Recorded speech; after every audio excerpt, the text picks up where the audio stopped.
पवन केसरी नंदन तेज प्रताप महाजगवंदन रामदूत अतुलित बलधाम अंजनी पुत्र पवन सुत नाम जय हनुमान जय हनुमान।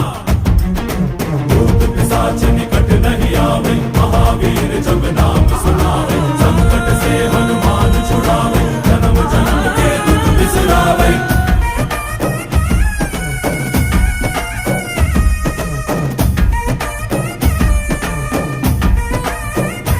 ಓ ಭುಜ ಬಲವ ತೋರಿ ನಿಂತೋನೆ ಭವ ಭಯವ ನೀಗುಬಾ ಜೈ ಶಿವ ರೂಪನೆ ಬಜರಂಗಿ ಜೈ ಜೈ ಭವತಾರಕ ಬಜರಂಗಿ ನರ ನರವು ರಾಮ ಎಂದೋನೆ ನಿಜ ಗುಣವ ತೋರುಬಾ ನಿನದೇನೆ ಶಕುತಿ